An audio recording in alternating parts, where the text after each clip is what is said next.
أعوذ بالله من الشيطان الرجيم بسم الله الرحمن الرحيم الحمد لله الذي خلق السماوات والأرض وجعل الظلمات والنور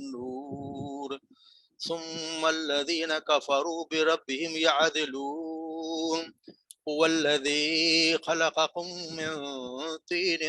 ثم قضى أجلا وأجل مسمى عنده ثم أنتم تمترون وهو الله في السماوات وفي الأرض يعلم سركم وجهركم ويعلم ما تكسبون وما تأتيهم من آية من آيات ربهم إلا كانوا عنها معرضين فقد كذبوا بالحق لما جاءهم فسوف يأتيهم أنباء ما كانوا به يستهزئون صدق اللہ العظیم.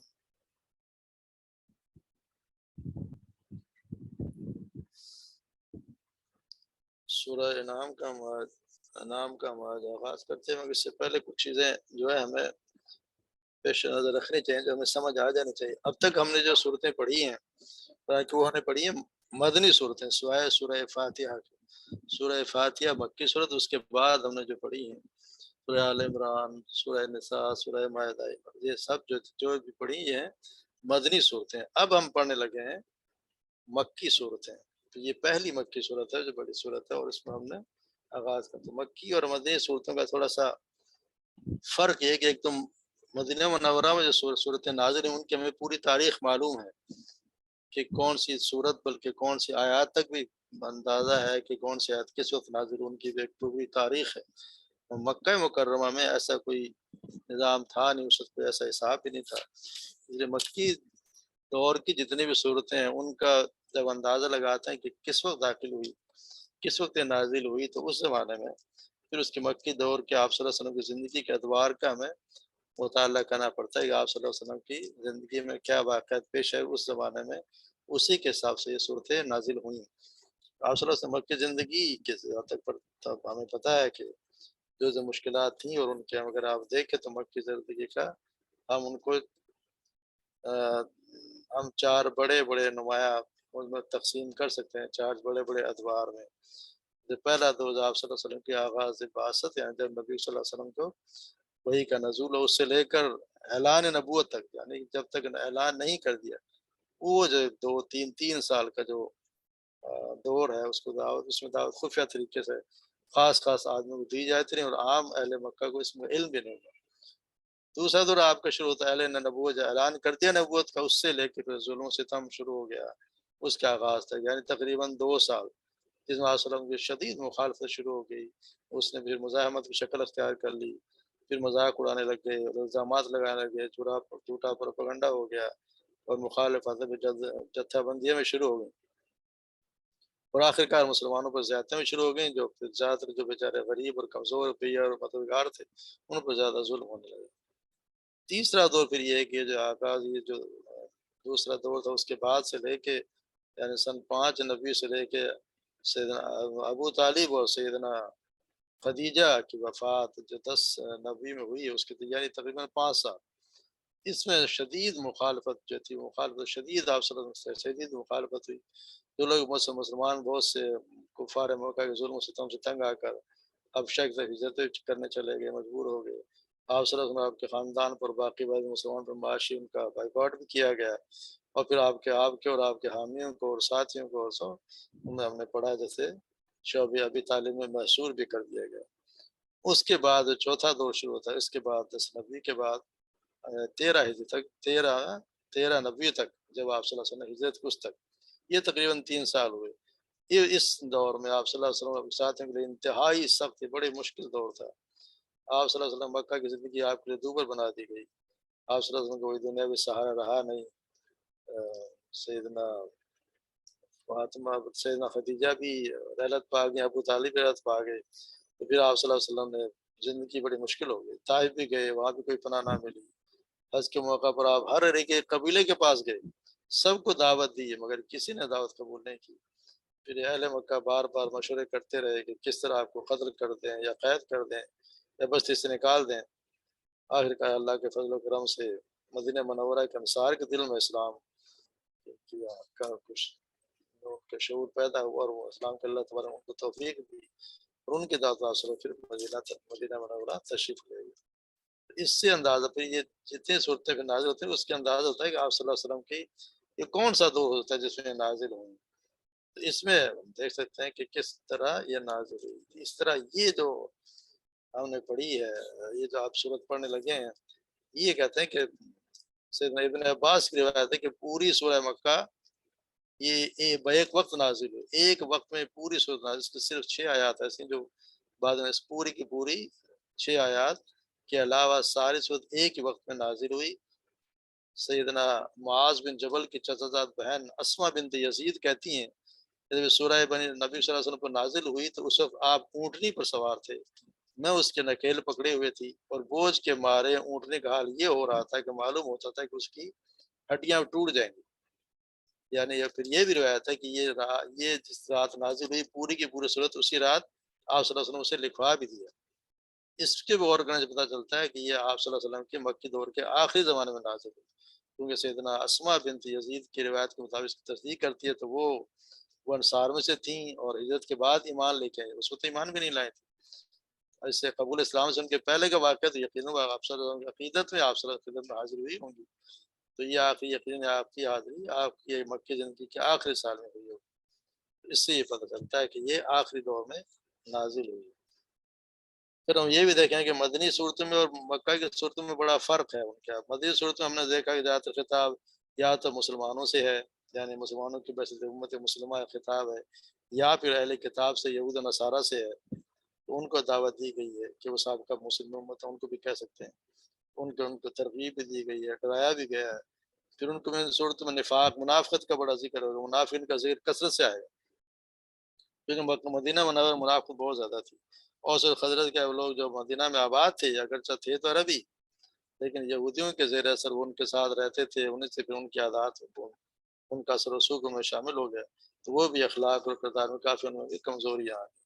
مدنی صورت میں ہم نے دیکھا کہ آپ صلی اللہ علیہ وسلم کو خطاب اور وہاں پہ پھر احکامات و مسائل جتنے بھی ہمیں مسائلات ملتے ہیں شریعت کے، پھر ناجائز جائز ناجائز کے فرائض واجبات، کیا چیز کرنی ہے کیا نہیں کرنی، حلال حرام، یہ ساری ہمیں مکی کی بجائے مدنی صورتوں میں ملتی ہے۔ مدنی جب مکی صورتوں کا جب بات آتی ہے تو وہاں پہ پھر آپ کو اہم ترین مضمون، کیونکہ مشرکین سے خطاب ہے، یہاں پہ تو مشرکوں سے بات ہو رہی ہے، یعنی کہ وہ جو اللہ کا انکار تو نہیں کرتے، مطلب شرک میں ہے، جو منافقت ان کے نہیں ہے۔ مکہ کے مسلمانوں کی یہ خاص بات، مسلمانوں کی یعنی مکہ کے جو لوگ تھے مشرکوں کی یہ خاص بات تھی کہ وہ اس معاملے میں بہت پکے تھے، اپنے جو بات کرتے تھے وہ سچ کرتے تھے، جو مخالفت کرتے ڈٹ کے کرتے تھے، جس کی حمایت کرنی ڈٹ کے، ان میں منافقت نہیں، دوغلا پن نہیں تھا۔ تو یہاں پہ جو ان کا اہم ترین مضمون ایمان ہے، یعنی ایمان باللہ، ایمان بالرسالت اور ایمان بالآخرہ۔ مکی اور مدنی صورتوں میں فرق صرف یہی ہے کہ آپ مکی صورتوں میں خطاب آپ دیکھیں دعوت اور مشرقین عرب کی طرف سے ہے، لہٰذا ان صورتوں کا اصل مضمون توحید ہے، یعنی توحید کا اثبات،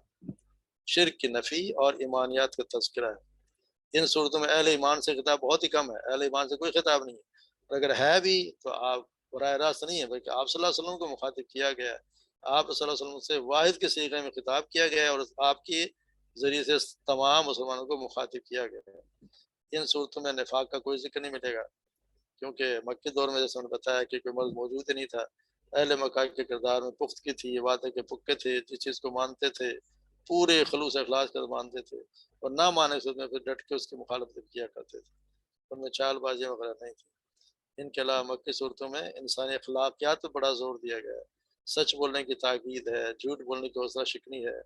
بخل کی مذمت ہے، سخاوت کی تعریف ہے، مساکین کو کھانا کھلانے کے بعد زور دیا گیا ہے، تو یہ جن کے دل سخت ہو گئے ضرورت مندوں کے ان سے بھی ان پر تنقید کی گئی ہے۔ اور پھر بھی یہ کہ خاص مضمون میں اس ایک موضوع سابقہ قوموں اور رسالت کے رسولوں کے حالات و واقعات و مسئلے، یعنی کہ پورے پرانے جو قومت جو تباہ ہو گئے ان کے واقعات سے جن کو یعنی بتایا کہ ان کو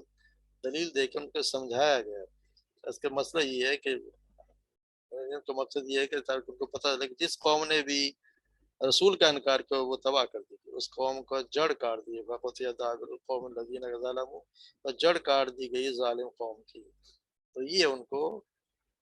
سمجھایا گیا، اور اس طرح یہ کہ سمجھانے کے دو طریقے ہوتے ہیں۔ ان کی عقلی دلائل ایک ہوتی ہے عقل سے دی، یعنی انسان خود دیکھے، اللہ کی نشانیاں دیکھے، ان کے اللہ کی آیات دیکھے، اللہ کی نعمتیں دیکھے، ان کی عظمت دیکھے، پھر جو خود اپنے اندر اس کے نشانی اللہ نے دی ان کو دیکھے۔ یہ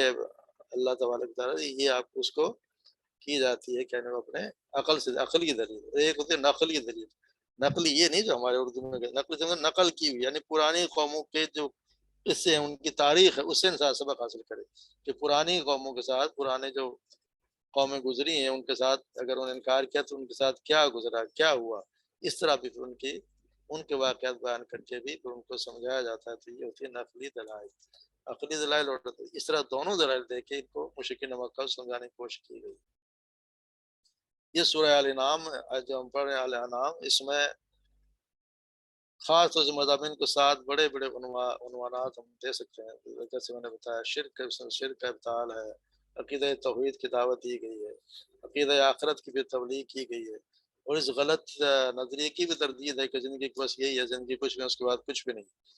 اس طرح جاہلیت کے توہمات جو تھے ان کی تردید میں کی گئی، جن میں لوگ مبتلا تھے۔ بڑے بڑے اصول اخلاق کی تلقین ہے جس میں انسانی سوسائٹی کی تعمیر چاہتا ہے انسان، اللہ تبارک و تعالیٰ، اور آپ صلی اللہ علیہ وسلم کے اور آپ کے ذات کے خلاف لوگوں کے اعتراضات کا جواب دیا گیا ہے۔ اسی طرح اتنی جدوجہد آپ صلی اللہ علیہ وسلم نے اور صحابہ کرام نے کی، ان کا کوئی خاص اثر ہو نہیں رہتا، اس پہ جو ان کے دل شکستہ تھے یا افسردہ تھے ان کو تسلی دی گئی، اور پھر جو منکرین اور مخالفین ہیں ان کو بھی ان کی طرف سے غفلت ہے یا شرشاری ہے تو وہ ان کو تنبیہ کی گئی کہ تمہارے ساتھ کیا ہو سکتا ہے۔ تو ان باتوں کو ذہن میں رکھتے ہوئے پھر ہم اس کو سورہ انعام کو پڑھیں گے۔ جیسے یہ پہلی ہم بڑی صورت پڑھ رہے ہیں جو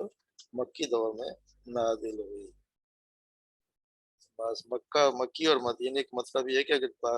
ہجرت سے پہلے جو صورتیں جتنی نازل ہوئی وہ کہلاتی ہیں مکی صورتیں، ہجرت کے بعد چاہے وہ مکہ میں ہی نازل ہوئی ہوں مگر وہ ساری مدنی کہلاتی ہیں۔ وہ مدنی جیسا ہر صورت پہ لکھا ہوتا ہے یہ مدنی ہے، تصحیح پہ لکھا ہوا ہے سورہ الانعام المکیہ، تو یہ مکہ میں نازل ہوئی، لکھا نا مکہ یہ وہاں پہ نازل ہوئی۔ اب ہم اس کو تھوڑی سی مختصر تھی تفسیر کے ساتھ پڑھ لیتے ہیں، پہلے اس کا ترجمہ دیکھ لیتے ہیں پھر اس کی تفسیر پڑھتے ہیں۔ بسم اللہ الرحمن الرحیم، الحمد للہ الذی، ہر سب تعریفیں اللہ ہی کے لیے ہیں، یعنی تمام کی تعریف اللہ ہی کے لیے ہے۔ الذی، جس نے خلق السماوات، جس نے پیدا کیا آسمانوں کو، والارض، اور زمین کو، وجعل، اور اس نے بنایا ظلمات، اندھیروں کو، یا ظلمات جمع ظلمات، والنور، اور روشنی۔ ثم الذین کفروا، پھر الذین کفروا، وہ لوگ جن کفر کیا، بربہم، اپنے رب کے ساتھ، یعدلون، ہم سے ٹھہراتے ہیں، غیر اللہ کو ان کے برابر قرار دیتے ہیں، عدل سے نا، عدل سے برابر کرنا، تو یہ ان کو برابر قرار دیتے ہیں۔ والذی، وہی ذات ہے، الذی، جو خلقکم، جس نے پیدا کیا تمہیں،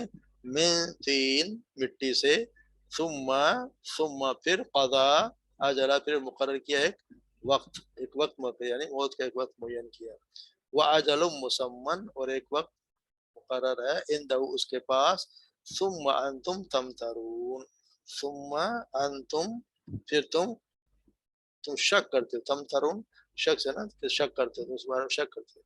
وہو اللہ، اور وہی اللہ ہے، فی السماوات، آسمانوں میں، وفی الارض، اور زمین میں، یعلم، وہ جانتا ہے،